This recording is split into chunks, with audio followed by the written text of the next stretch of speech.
Hello बच्चों, जैसे कि आप जानते हैं कि स्टडी में जो हमारा टॉपिक चल रहा है, क्या चल रहा है, विकास चल रहा है, डेवलपमेंट।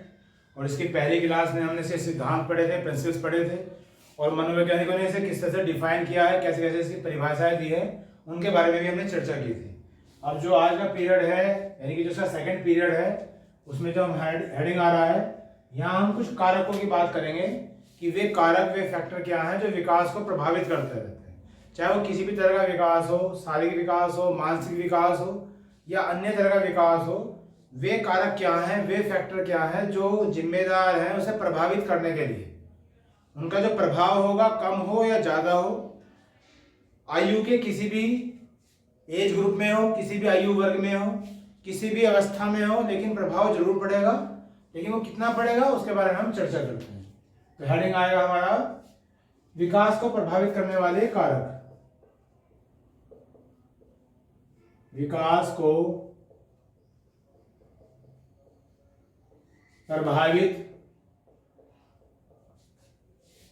करने वाले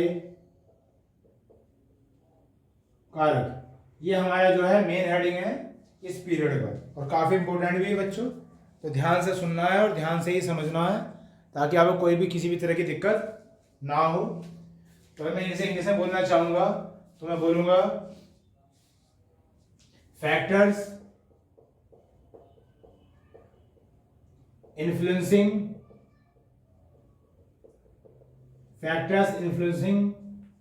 development, कि वे फैक्टर्स क्या हैं जो किसी भी तरह से डेवलपमेंट को क्या करते हैं, इन्फ्लुएंस कर देते हैं, प्रभावित कर देते हैं। अब इसमें जो सबसे नंबर एक फैक्टर है वो है बच्चों वंशानुक्रम। पहले भी कई बार आ चुका है और काफी इंपोर्टेंट है। वंशानुक्रम या वंशानुगत कह देते हैं, हेरिडिटी, कि जो वंश है वो किस तरह प्रभावित करता है किसे, विकास को, यानी कि डेवलपमेंट को। तो जो अलग अलग मनोवैज्ञानिक हैं उन्होंने कहा है कि कुछ ऐसी विशेषताएं होती हैं जो जन्मजात होती हैं, और ये जो जन्मजात विशेषताएं होती हैं बच्चे की या बालक की, ये कहीं ना कहीं शारीरिक विकास और मानसिक विकास को प्रभावित करती हैं। जैसे एक साइकोलॉजिस्ट हैं डिंक मेयर, एक मनोवैज्ञानिक है डिंक मेयर। तो जो डिंक मेयर हैं, इनके अनुसार ये कहा गया है कि जो विकास है, जो डेवलपमेंट होता है, यह जन्मजात गुणों पर निर्भर करता है, जन्मजात गुणों पर निर्भर करता है, कि जो डेवलपमेंट है ये इनबोर्न क्वालिटीज पर डिपेंड करता है। जन्मजात गुण को बोल सकते हैं इनबोर्न क्वालिटीज या इनबोर्न मेरिट्स पर निर्भर करता है, जिसकी वजह से दोनों प्रकार का जो विकास है वो प्रभावित होता है, चाहे वो शारीरिक विकास हो या मानसिक विकास हो। और आपने देखा भी होगा कि किसी बच्चे की जो है लंबाई यानी इसे हाइट भी कह सकते हैं, उसका भार, उसका रूप, उसका रंग, उसका आकार, ये मैंने जितने भी फैक्टर लिखे हैं या जितने भी मैंने एलिमेंट लिखे हैं, ये सब शारीरिक विकास से संबंधित है, फिजिकल डेवलपमेंट या फिजिकल ग्रोथ से संबंधित है। लंबाई को लेंथ कह देते हैं, भार क्या होता है, वेट होता है, किसी बालक का वेट बहुत ज़्यादा होता है, रूप रंग हो गया, कॉम्प्लेक्शन हो गया, आकार हो गया, साइज हो गया। दूसरी बात, जो मानसिक विकास होता है, मानसिक विकास में क्या तत्व आ सकते हैं, जैसे बुद्धि है, बुद्धि यानी कि इंटेलिजेंस,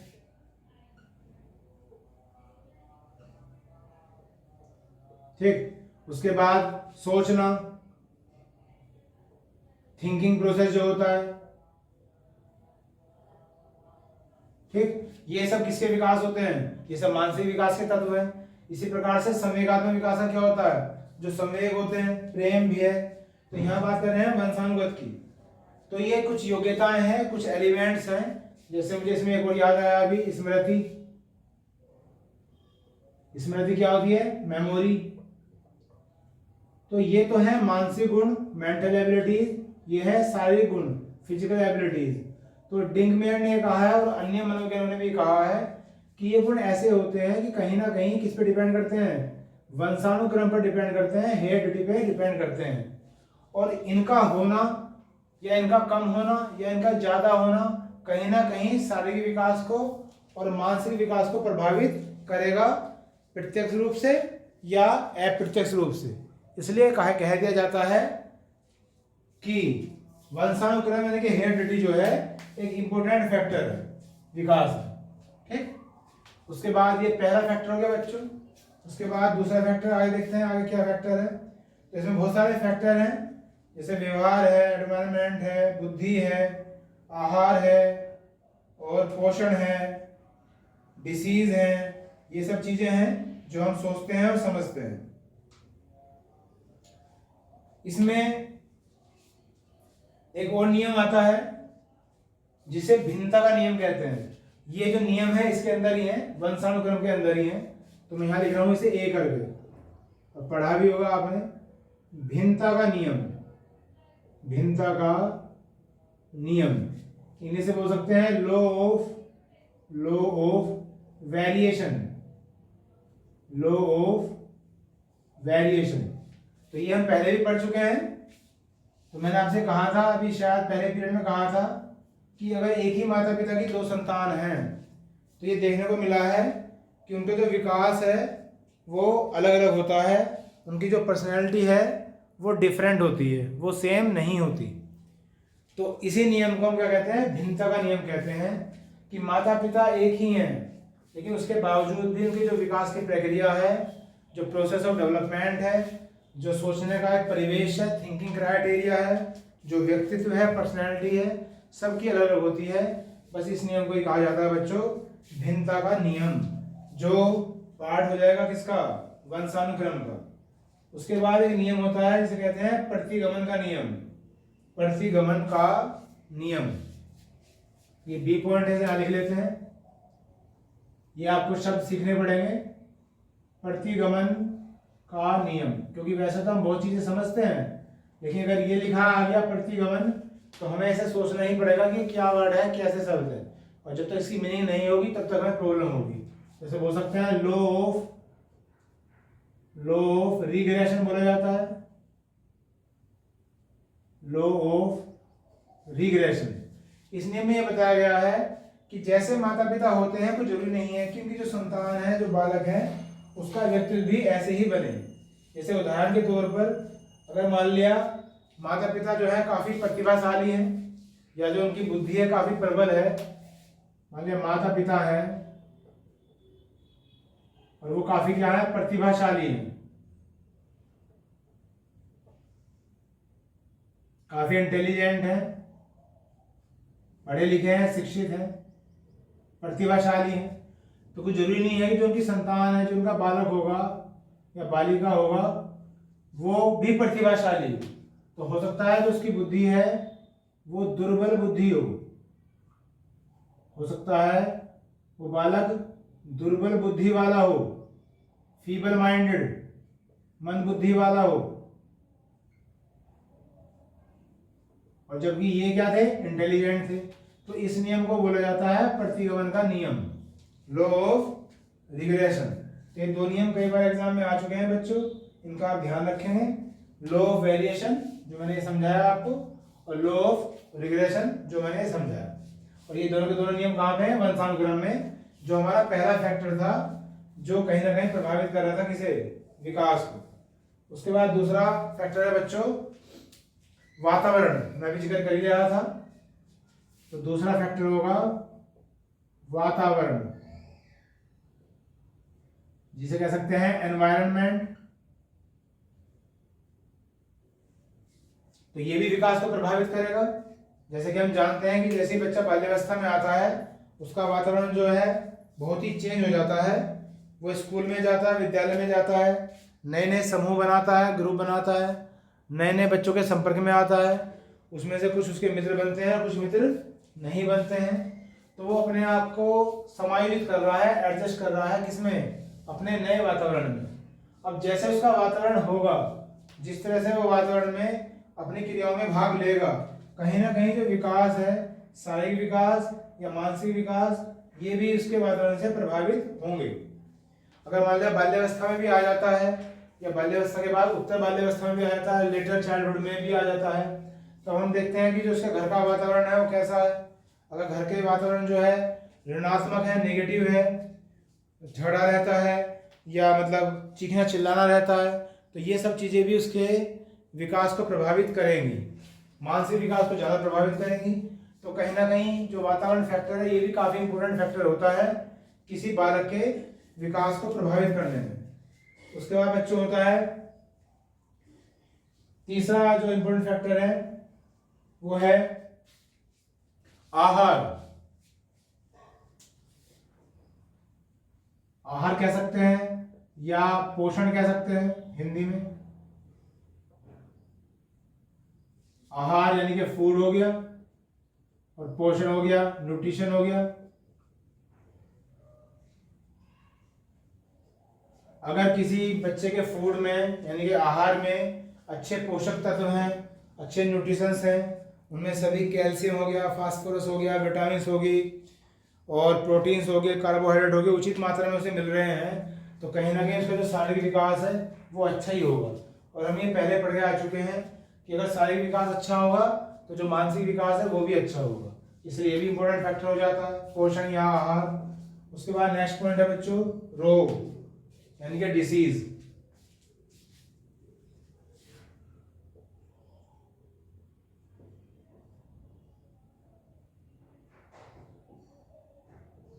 इसमें हम ये देखते हैं कि कोई ऐसा बच्चा होता है, कोई ऐसा बालक होता है जिसकी पारिवारिक स्थिति ज़्यादा अच्छी नहीं होती, उसके आसपास का जो वातावरण है, घर का वातावरण काफ़ी गंदा रहता है, तो कहीं ना कहीं हम देखते हैं कि वंशानुगत दृष्टि से भी और वातावरण की दृष्टि से भी वो बच्चा जल्दी जल्दी बीमार होने लगता है।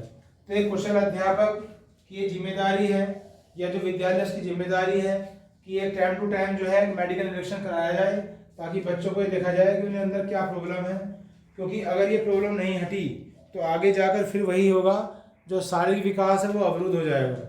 और जो शारीरिक विकास है, फिजिकल डेवलपमेंट जैसे ही अवरुद्ध होगा, उसमें जैसे ही प्रॉब्लम आएगी फिर मानसिक विकास भी आगे नहीं हो पाएगा। और ये प्रॉब्लम जितनी जल्दी क्योर हो जाती हैं उतनी ही जल्दी ये ठीक भी हो जाती हैं, लेकिन अगर मान लिया लापरवाही की जाए तो ये फिर निश्चित हो जाती हैं और ये सारे जो विकार होते हैं, जो नेगेटिव पॉइंट्स होते हैं, उस बच्चे की पर्सनैलिटी में चले जाते हैं। और जैसे आप जानते हो कि पर्सनैलिटी एक स्थायी गुण होता है जो जल्दी से समाप्त नहीं होता। तो एक कुशल अध्यापक या एक अच्छे विद्यालय की जिम्मेदारी है कि ऐसे बच्चों की पहचान की जाए और उनमें उचित उनका क्योर किया जाए समय के अंदर। उसके बाद नेक्स्ट पॉइंट है बच्चों अंतःस्रावी ग्रंथियां। ये काफी इंपॉर्टेंट पॉइंट है, 5वां पॉइंट लिख लेते हैं। अंतःस्रावी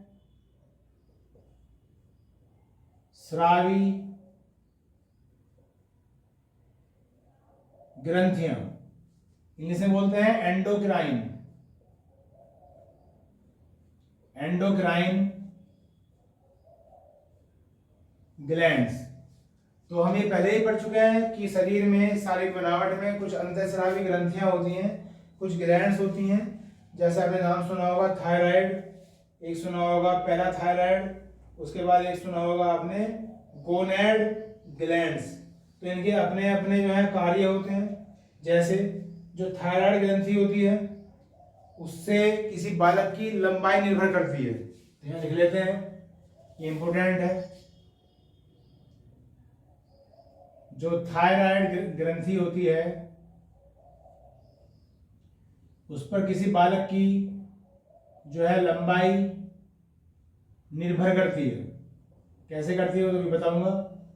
लंबाई निर्भर करती है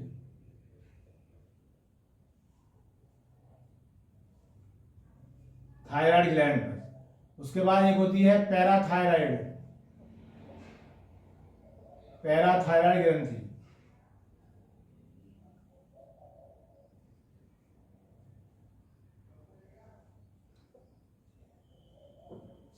इसमें क्या निर्भर करता है पैराथायराइड पे? पैराथायराइड पे जो निर्भर करता है बच्चों, जैसे थायराइड में लंबाई निर्भर करती है, इसी प्रकार जो हड्डियां होती हैं यानी कि बोन्स और जो बालक के दांत होते हैं, हालांकि दांत भी की हड्डियां भी होती हैं, बाकी जो हड्डियां होती हैं जिन्हें बोन्स कह सकते हैं, जो दांत होते हैं, टीथ, ये काफी हद तक निर्भर करते हैं। उसके बाद ग्रंथि मैंने अभी बताया था जिन्हें हिंदी में कहते हैं जनन ग्रंथि कह देते हैं, और इसमें कहते हैं गोनेड ग्लैंड्स। जनन ग्रंथि या गोनेड ग्लैंड्स लिख लेते हैं। जनन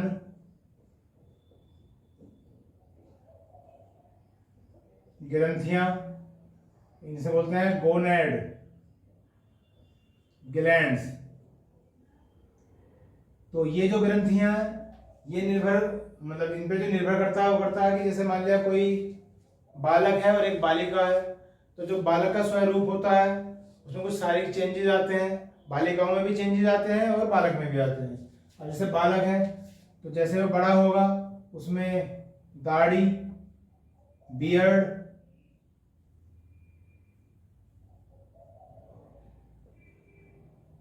मूछें, मुस्टैच,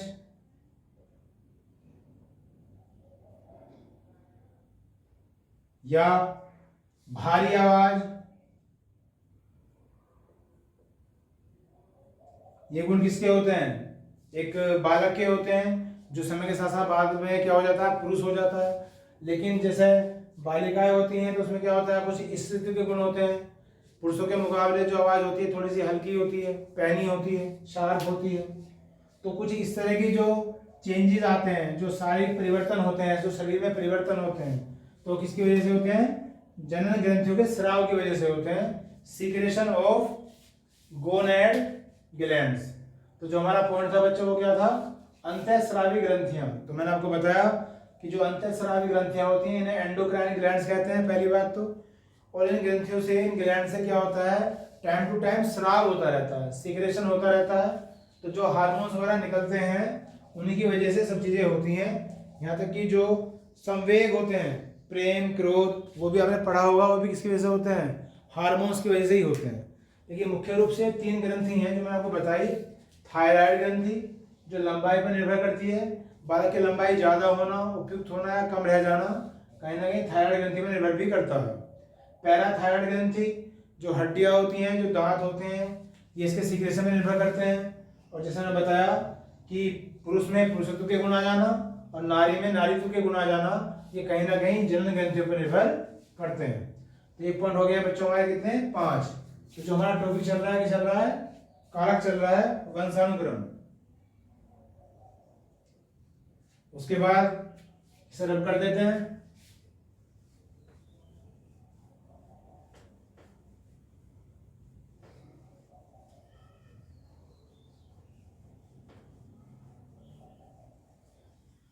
जो छठा कारक है, जो छठा फैक्टर है बच्चों, वह है बुद्धि।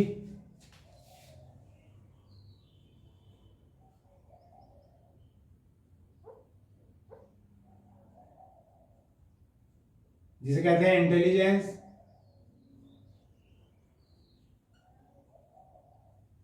और ये हम जानते हैं कि अगर मान लिया बुद्धि है, इंटेलिजेंस है, तो मान लिया एक बच्चा जो है प्रबल बुद्धि का है, एक बच्चा जो है दुर्बल बुद्धि का है। पीछे हमने बुद्धि लब्धि निकालनी सीखी थी, इंटेलिजेंस कोशेंट IQ, उसके हिसाब से बुद्धि का वर्गीकरण किया था। तो बताया गया था कि सभी बच्चे जो है समान बुद्धि के नहीं होते, उनका जो इंटेलिजेंस लेवल होता है वो अलग अलग होता है, और जिसे हमें IQ के द्वारा निकालने में मदद मिलती है। तो अगर बच्चा प्रबल बुद्धि का होगा तो जो उसका विकास है वो भी तीव्र गति से होगा, उसका जो मानसिक विकास है उस पर सबसे ज्यादा प्रभाव पड़ेगा, जो मेंटल डेवलपमेंट है। लेकिन मान लिया कोई बच्चा दुर्बल बुद्धि का है, फीबल माइंडेड है, तो जो उसका मानसिक विकास है वो उस गति से नहीं हो पाएगा, और कहीं ना कहीं अन्य बच्चों की तुलना में वो कम रह जाएगा, जिससे उसे हीन भावना का भी सामना करना पड़ सकता है। तो ये जो बुद्धि है ये भी इंपॉर्टेंट फैक्टर है। तो बच्चों ये फैक्टर है कुछ जो मैंने आपको पढ़ाए। तो फैक्टर हमने क्या क्या पढ़ा था, पहले बार रिवाइज कर लेते हैं। पहला फैक्टर क्या था? वंशानुगत, हेरिडिटी। और हेरिडिटी में मैंने 2 नियम बताए थे। एक तो भिन्नता का नियम बताया था, लॉ ऑफ सेपरेशन कह सकते हैं या लॉ ऑफ डिफरेंस कह सकते हैं। और दूसरा क्या था? प्रतिगमन का नियम, लॉ ऑफ रिग्रेशन, जो बोर्ड में लिखा हुआ है अभी। फिर दूसरा फैक्टर क्या था? वातावरण एनवायरनमेंट भी उसे अफेक्ट करेगा। तीसरा है पोषण और आहार, न्यूट्रिशन फूड वगैरह भी उसे प्रभावित करेंगे विकास को, यानी कि डेवलपमेंट को। उसके बाद चौथा है रोग, डिसीज, फिजिकल हेल्थ। उसके बाद पांचवा है अंतःस्रावी ग्रंथियां, एंडोक्राइन ग्लैंड्स कैसे करेंगी प्रभावित, ये सब समझाया मैंने आपको। और छठा है बुद्धि। तो ये टॉपिक हमारा पूरा हो गया कि वे कुछ कारक बताने थे जो किसी ना किसी तरह विकास को क्या करते थे, प्रभावित कर रहे थे, अफेक्ट कर रहे थे। उसके बाद आगे चलते हैं।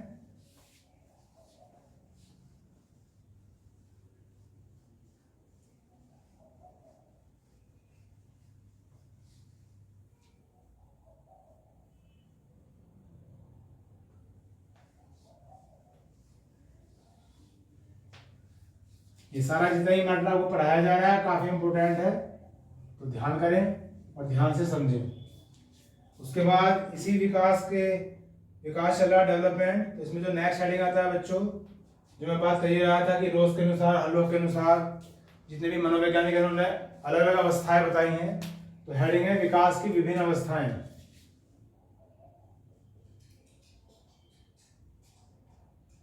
ये भी काफी इंपोर्टेंट है, विकास की विभिन्न अवस्थाएं, डिफरेंट स्टेजेस ऑफ डेवलपमेंट। तो ये हम पीछे पढ़ के आ चुके हैं। अभी हमने पढ़ा है कि जो विकास है अलग अलग अवस्थाओं में अलग अलग प्रकार से होता है, उसकी जो गति है वो कांस्टेंट नहीं रहती। सहसावस्था में शारीरिक विकास बहुत जल्दी से होता है, जबकि बाल्यावस्था में सामाजिक विकास यानी कि सोशल डेवलपमेंट होना शुरू हो जाता है। तो अलग अलग अवस्थाओं में ये पता करना जरूरी है कि किस अवस्था की अवधि कितनी रहनी है और उसमें जो विकास है कौन सा प्रभावित होगा। तो यहाँ पे बताया गया है कि जो अवस्थाएं हैं उनका वर्गीकरण कैसे करेंगे। तो मैंने कहा कि अलग अलग मनोवैज्ञानिकों ने ये वर्गीकरण यानी क्लासिफिकेशन अलग अलग तरीके से किया हुआ है। तो उसमें पहले मनोवैज्ञानिक है बच्चों जो इम्पोर्टेंट है वो है रोस। तो इसमें देखते हैं रोस जो है उन्होंने इसका वर्गीकरण कैसे किया है। तो हेड डाल देते हैं रोस के अनुसार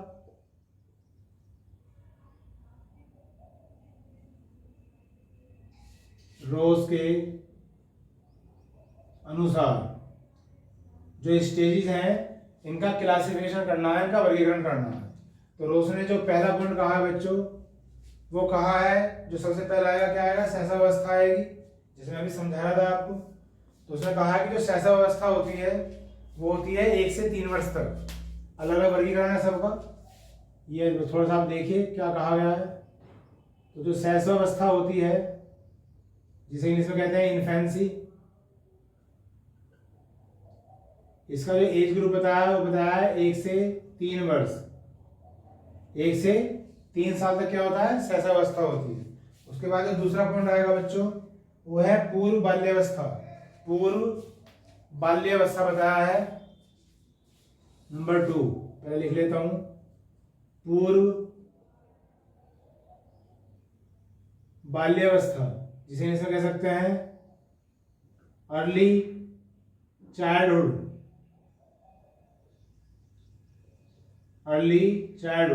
तो जो इसका एज ग्रुप बताया गया है वो अगले 3 साल है।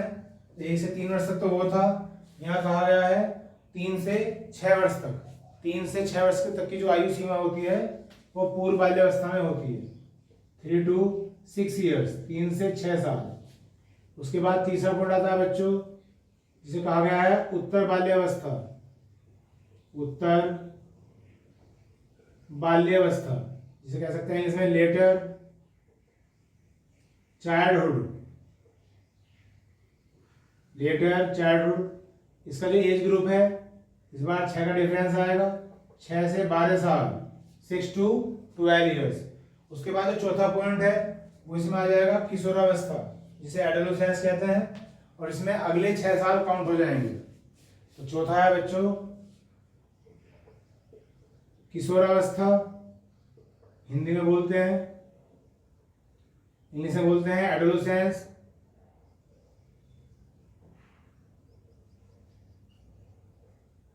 और इसका जो एज ग्रुप है वो हो जाएगा 12 से 18 वर्ष।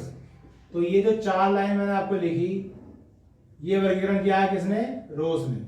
हर लोग ने अलग किया है, उसे भी लिखेंगे। तो यहाँ से क्वेश्चन आते ही आते हैं कि रोज के अनुसार जो है बाल्यावस्था का कार्यकाल कितना है या शैशवावस्था का कार्यकाल कितना है। तो ये सब चीज़ें स्टूडेंट को जो है कंठस्थ होनी चाहिए, एक अच्छी तरह से बिल्कुल याद होनी चाहिए फर्स्ट क्लास में। तो इसे बात कर लेते हैं। इसमें रोज ने ना ही तो गर्भावस्था का कोई जिक्र किया है और ना ही आगे वृद्धावस्था बताई है, वो वहां तक गया ही नहीं है। बस इन 4 पॉइंट पे ही इसने अपना वर्गीकरण खत्म कर दिया है। अब जो अगला वर्गीकरण है बच्चों, वो है हर लोग के अनुसार। तो हर लोग का जो वर्गीकरण शुरू होता है वो गर्भावस्था से शुरू होता है और इसमें जो है 11 स्टेज बता रखे हैं, काफी लंबा है, काफी बड़ा है और ये इंपोर्टेंट भी यही ज्यादा है। ठीक, तो गर्भावस्था से शुरू होगा ये, इसे देखेंगे। और ये किसके अनुसार है? हर लोग के अनुसार। तो पहले हेड डाल लेते हैं। नेक्स्ट हेडिंग है हर लोग के अनुसार,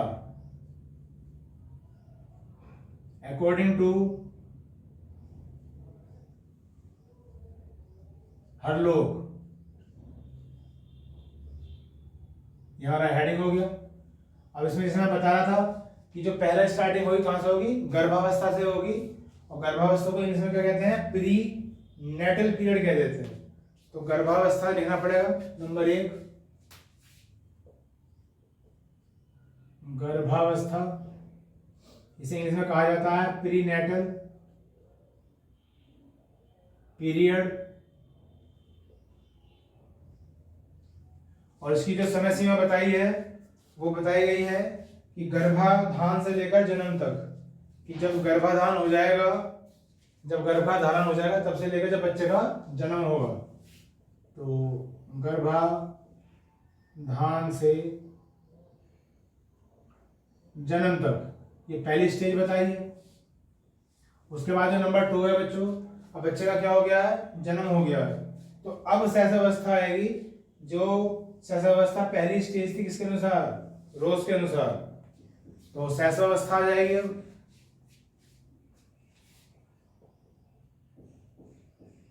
शैशवावस्था जिसे कहा जाता है इन्फेंसी।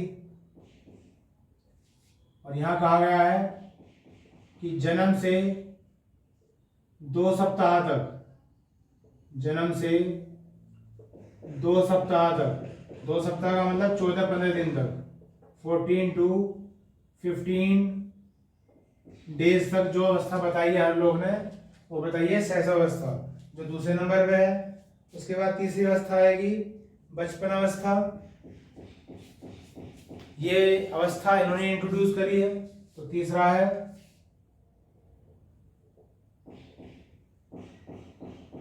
बचपन अवस्था, इसे इंग्लिश में कह देते हैं बेबीहुड, बेबीहुड। और इसकी जो समय सीमा है 2 सप्ताह तक खत्म हो गए थे। तो जो इसकी समय सीमा होगी बच्चों वो होगी तीसरे सप्ताह से 2 वर्ष तक, तीसरे सप्ताह से 2 वर्ष तक। तो 3rd वीक या तीसरा सप्ताह से कहां तक? 2 ईयर्स तक, 2 वर्ष तक। ये हो गई है तीसरी अवस्था। बचपन अवस्था खत्म हुई, समाप्त हुई। उसके बाद अब आएगी पूर्व बाल्यावस्था, पूर्व बाल्यावस्था नंबर 4।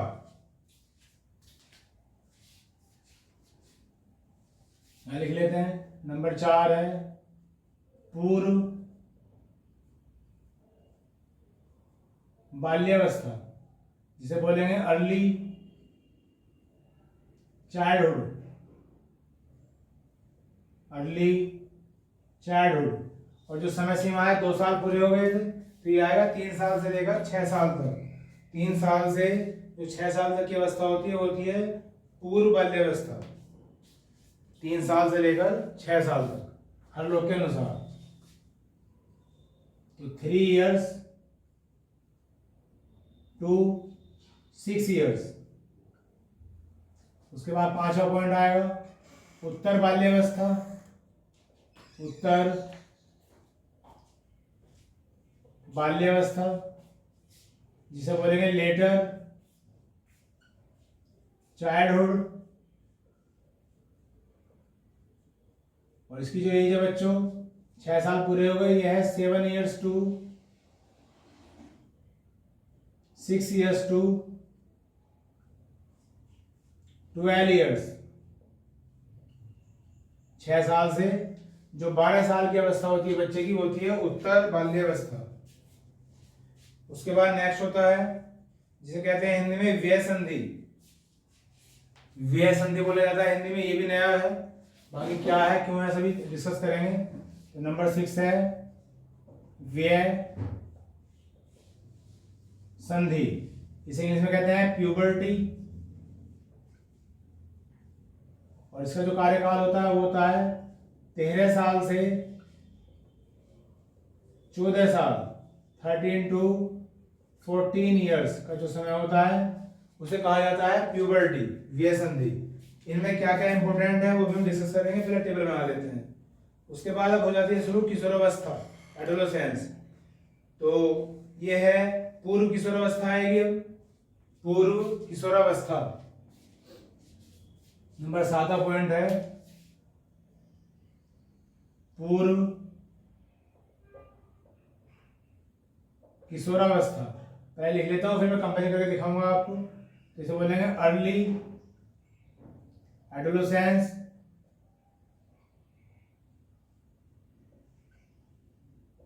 और इसकी जो समय सीमा होती है बच्चों ये होती है 14 साल से 17 साल तक। 14 साल से 17 वर्ष तक इसकी समय सीमा होती है। अब ये पूर्व किशोरावस्था होगी, तो इसके बाद अब क्या आना है, उत्तर किशोरावस्था आनी है, क्योंकि पूर्व के बाद तो उत्तर ही आता है, लेटर उत्तर किशोरावस्था। इसे लिखते हैं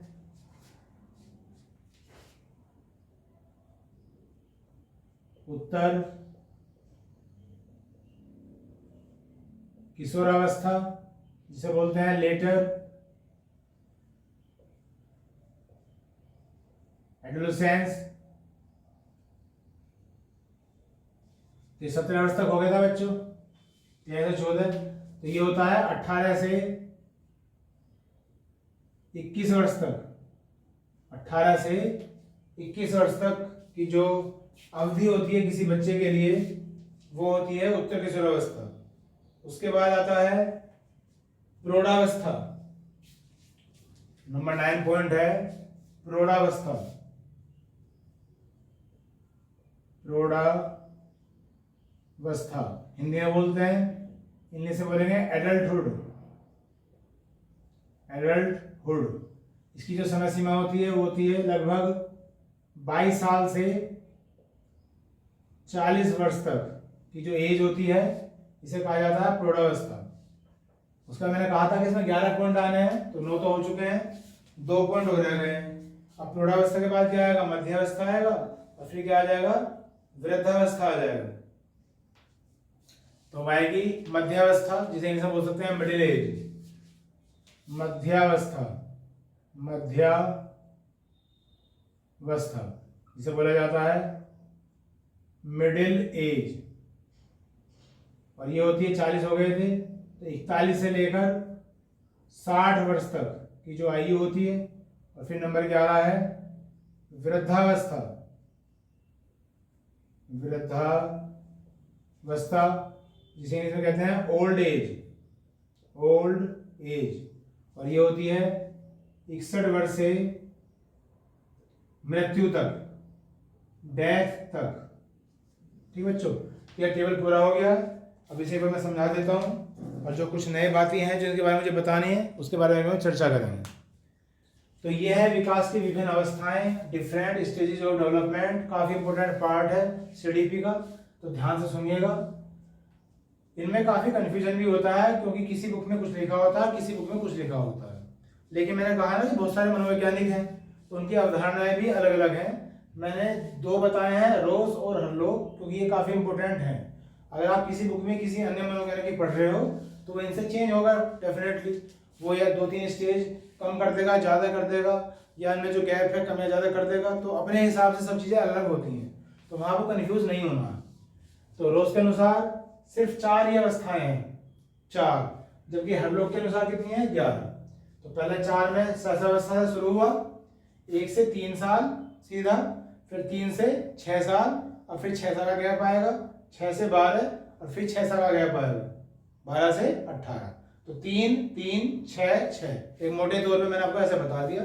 सीधे सीधे याद रखें, सहस्रावस्था इन्फेंसी, पूर्व बाल्यावस्था अर्ली चाइल्डहुड, उत्तर बाल्यावस्था लेटर चाइल्डहुड, और किशोरावस्था एडोलेसेंस। अब जब ये 4 है और यहाँ आनी है 11, तो जो 7 है वे नहीं आनी है।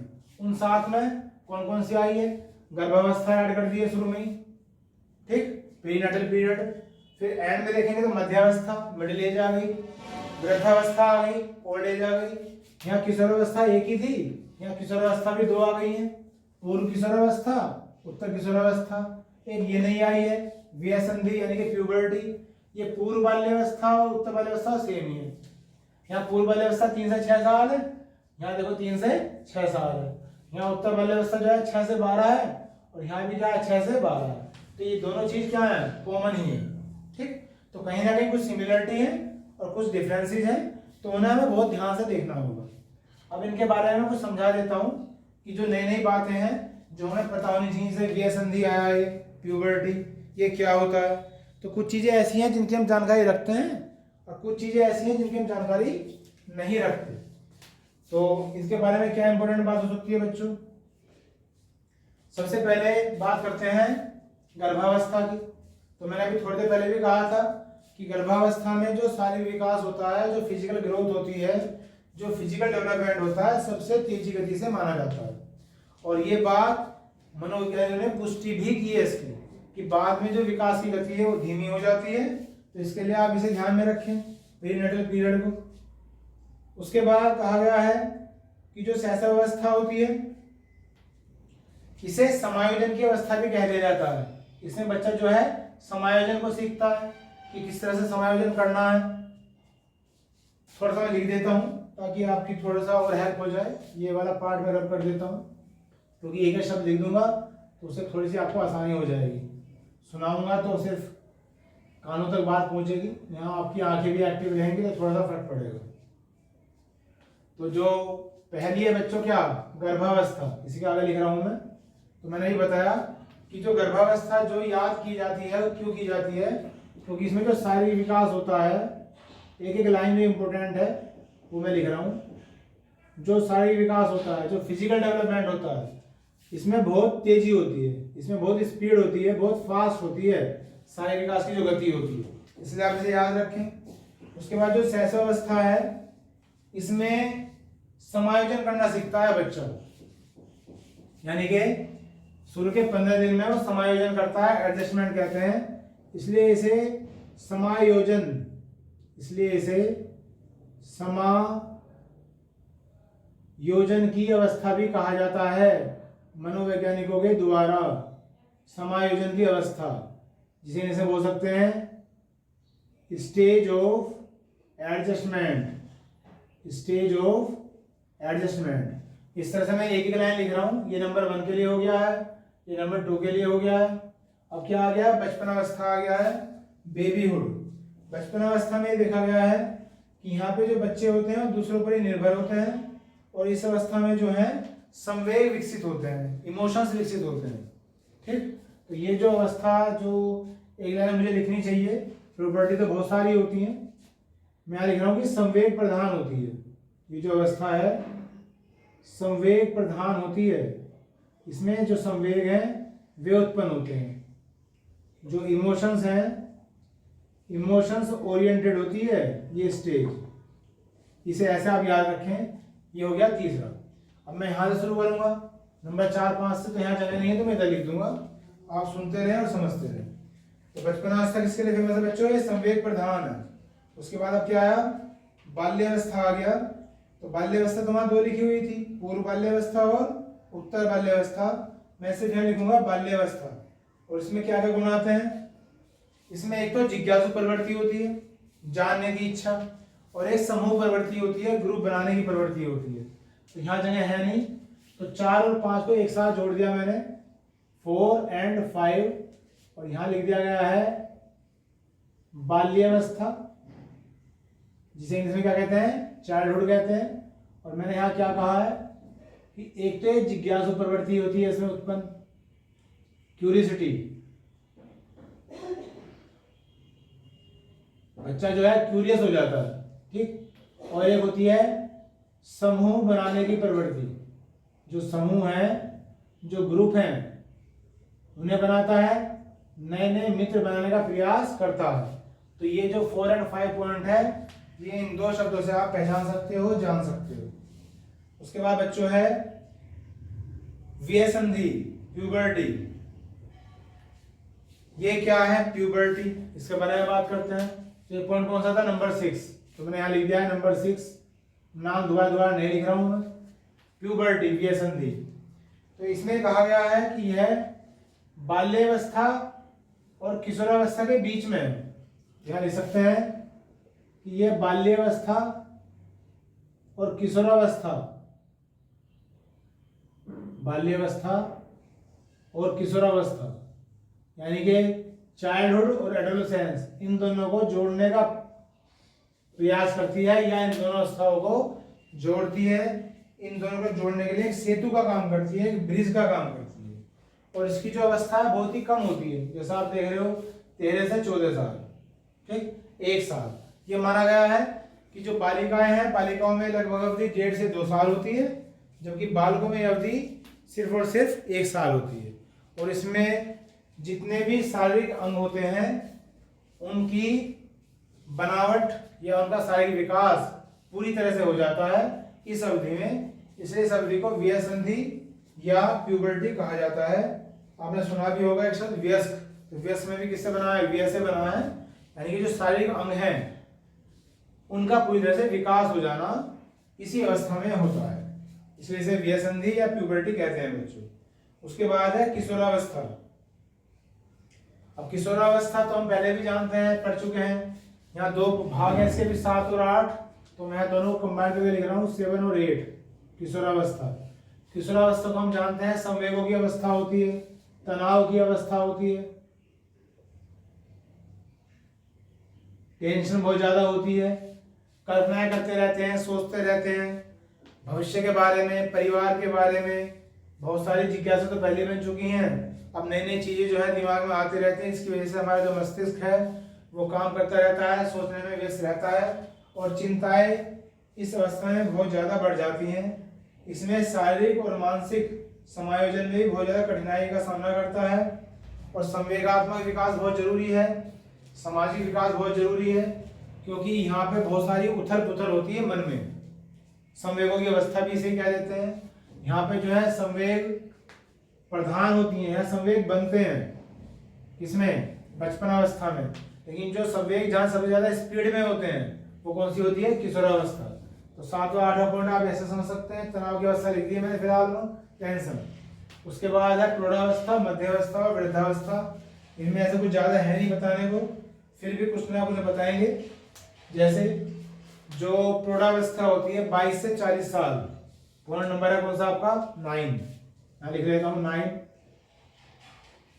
जब कोई व्यक्ति इस अवस्था में आ जाता है तो उसमें स्टेबिलिटी आ जाती है, शांति आ जाती है। वो अपना जो जीवन है बहुत ही सुखमय जीवन व्यतीत करना चाहता है, और जो जीवन के लक्ष्य हैं उन्हें पाने की कोशिश अभी भी लगी रहती है, क्योंकि ये आयु क्या है, 22 से 40 साल। जीवन के लक्ष्य इसी अवधि में प्राप्त होते हैं, या तो प्राप्त होते हैं या कम प्राप्त होते हैं, लेकिन उन्हें प्राप्त करने का भरसक प्रयास किया जाता है इस अवस्था में। उसके बाद है मध्यावस्था। मध्यावस्था यानी कि नंबर 10 पॉइंट, 41 से 60 वर्ष। इसमें जो व्यक्ति होता है सुख के साथ जीना चाहता है, शांति के साथ जीना चाहता है, पीसफुली।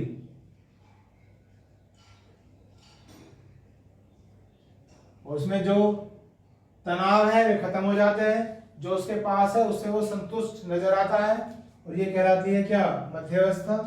और उसके बाद वृद्धावस्था आप जानते ही हैं। वृद्धावस्था यानी कि नंबर 11 में हास होने लगता है, चीजें समाप्त होने लगती हैं, नेगेटिव होना हो जाता है सब कुछ। जो शारीरिक अंग है वो काम करने कम कर देते हैं काम करना, मानसिक विकास भी अवरुद्ध होने लगता है, स्मृति भी है साथ जोड़ के जाने वाली होती है। धीरे धीरे जितने भी हमारी फिजिकल एबिलिटीज थी या जो मेंटल एबिलिटीज थी जो हमने सब प्राप्त की हैं, धीरे धीरे वो सब समाप्त होने लगती हैं और ये कहलाती है वृद्धावस्था। ठीक बच्चों, तो मैंने आपको ये बताया कि विकास क्या है, ये टॉपिक आपका पूरा हो गया है और इसमें आपको ये समझाने का प्रयास किया कि विकास क्या है, डेवलपमेंट, विकास की परिभाषा क्या है जो हमने पहले पीरियड में बात करी थी, विकास की अवस्थाएं क्या हैं, विकास के सिद्धांत क्या हैं, इसके फैक्टर क्या हैं और इसकी जो अवस्थाएं हैं वो क्या है। ये सबसे इम्पोर्टेंट चीज़ यही है जो मैं आपको बताई। उम्मीद है आपको बढ़िया समझ में आया होगा। बाकी ये टॉपिक पूरा हो गया, नेक्स्ट पीरियड के लिए जल्दी ही मिलते हैं। बाकी आप मुझे सुन रहे हैं, देख रहे हैं, इसके लिए thank you very much, see you, आगे मिलेंगे, बाय।